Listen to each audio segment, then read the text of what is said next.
10 بیٹے تھے جناب عبد المطلب کے، انہوں نے 6 شادیاں کی مختلف وقتوں میں، 10 بیٹے تھے۔ نبی پاک علیہ السلام کی دادی جو ہیں سگی دادی، ان سے 3 بچے ہوئے جناب عبد المطلب کے، ایک حضرت عبداللہ، ایک جناب ابو طالب اور ایک زبیر۔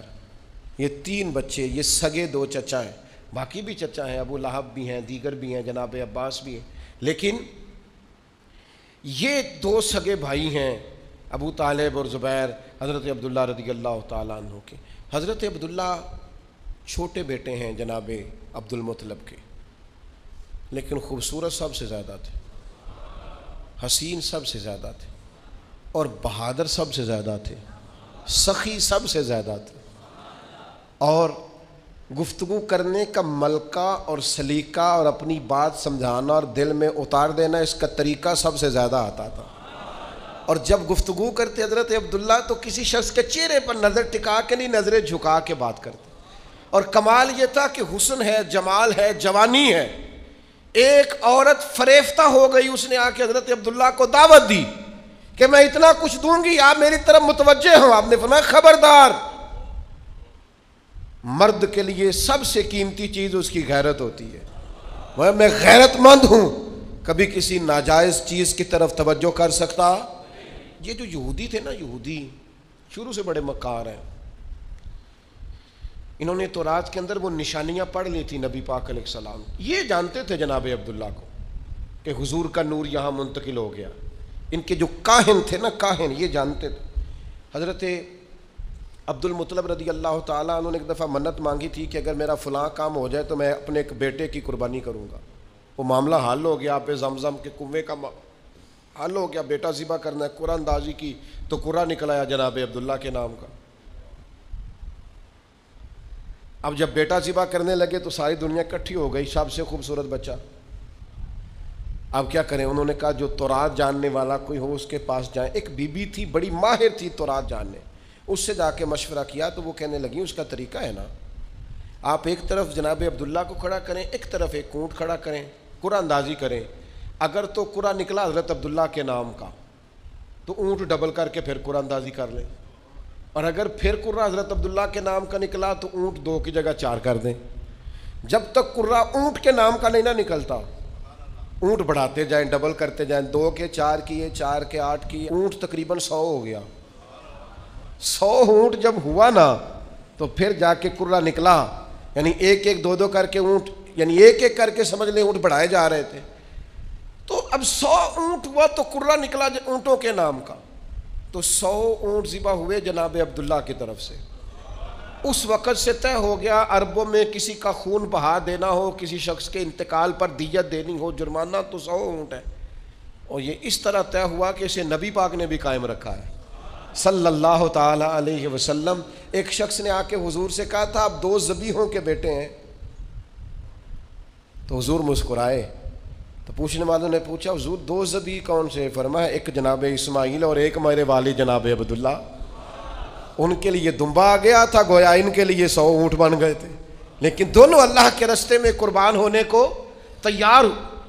وہ چونکہ جانتے تھے یہودی، یہ ساری باتیں مشہور ہو گئی، ان کا حسن بھی، جمال بھی، خوبصورتی بھی، اور پھر 100 اونٹ ان کی طرف سے ذبح ہوئے، یہ ساری باتیں بھی جب معروف ہو گئیں، تب یہودی جو تھے وہ چاہتے نہیں تھے معاذ اللہ ثم معاذ اللہ کہ نبوت ادھر جائے۔ وہ تو اتنا جانتے تھے حضور کو کہ قرآن کہتا ہے یعرفونہ کما یعرفون ابناءہم، وہ تو محبوب آپ کو اس طرح جانتے ہیں جس طرح بندہ اپنے بیٹوں کو جانتا ہے، یعنی 2 بچے جڑواں ہوں تو کوئی اور پہچانے نہ پہچانے، ماں باپ پہچان لیتے ہیں، یہ تو اس طرح جانتے ہیں جس طرح اپنے بیٹوں کو جانتے۔ تو ایک دن وہ اکٹھے ہو کے جناب عبداللہ کو شہید کرنے کی غرض سے آئے۔ ایک جنگل میں آپ تشریف فرما تھے، واپس آ رہے تھے تو وہ شہید کرنے آ گیا یہودی، قربان جائیں۔ اللہ تعالیٰ نے ایک نورانی مخلوق بھیجی آسمان سے، جنہوں نے انہیں مار بھگایا۔ جب وہ مار کے بھگا رہے تھے نا تو نبی پاک کے نانا جان حضرت آمنہ رضی اللہ تعالیٰ عنہ کے والد یہ منظر دیکھ رہے تھے۔ ان کی بیٹی بھی اس دور کی بیٹیوں میں سب سے زیادہ حسین، سب سے زیادہ پاک باز، اخلاق میں سب سے زیادہ اعلیٰ، اپنا مزاج حضرت ابراہیم علیہ السلام کی شریعت پر ہے، چونکہ نبی پاک کے والدین ملت ابراہیم پر ہے، اس طریقے پر عبادت، ریاضت، بت پرستی سے، شرک سے، کفر سے پاک، وہ بھی بڑی پاکیزہ تھیں اور بڑی دنیا چاہتی تھی رشتہ ہو جائے۔ تو یہ منظر دیکھ کر حضرت آمنہ کے والد کہنے لگے لو بھائی مجھے تو رشتہ مل گیا ہے۔ انہوں نے جا کے کسی طریقے سے حضرت عبد المطلب کو پیغام بھیجا۔ جناب عبد المطلب بھی جانتے تھے کہ بڑی شانوں والی بیٹی ہے، اللہ نے موقع بنایا، یہ نکاح ہو گیا، اور پھر امی بن کر امانت آمنہ کی گود میں آئی۔ یہ حسین نونہال نبی کریم علیہ السلام جناب آمنہ کی گود میں آئے، اور کسی پکارنے والے نے کہا ہو درود تجھ پہ بھی آمنہ، ہو درود تجھ پہ بھی۔ میں ضد نہیں کیا کرتا پر میرا دل کرتا ہے ہم سارے حضور کی والدہ پر درود کہیں، میرا دل کرتا ہے، میری خواہش ہے۔ بولیے ذرا ہو درود تجھ پہ بھی، ہو درود تجھ پہ بھی، تیرے لال پر بھی سلام ہو، تیری گود کتنی حسین ہے، ملا جس کو ماہ تمام ہے، ہو درود تجھ پہ بھی آمنہ، تیرے لال پر بھی سلام ہو۔ قربان جائیں حضرت آمنہ کی گود میں، اور ابھی نبی پاک والدہ کے شکم نور میں ہی تھے کہ جناب عبداللہ تجارت کرنے کے لیے گئے۔ آپ کے والد، بعد نے لکھا ہے آپ کے ننہال تھے، بعد نے لکھا ہے آپ کے والد کے جناب عبد المطلب کے ننہال تھے مدینے میں، وہاں واپسی پہ جناب عبداللہ کا وصال ہو گیا، بخار ہوا، انتقال ہو گیا،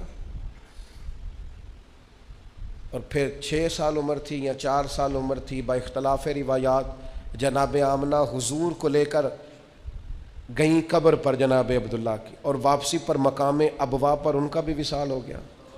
اور جناب ام ایمن کہتی ہیں جناب آمنہ کا جب وصال ہو رہا تھا تو مجھے بیٹا تھما کے، پیارے محمد صلی اللہ علیہ وسلم کا بازو مجھے تھما کے کہہ رہی تھی میرے بیٹے کا خیال رکھنا۔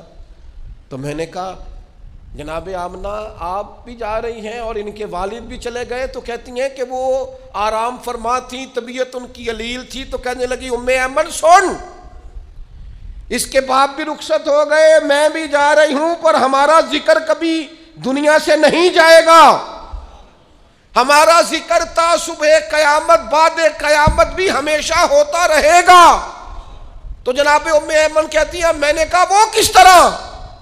تو کہتی ہیں بیماری کے عالم نے اشارہ کر کے کہنے لگی میں نے چونکہ پاکیزہ بیٹا پیدا کیا ہے لہذا میرا ذکر قیامت کے بعد تک بھی قائم رہے گا۔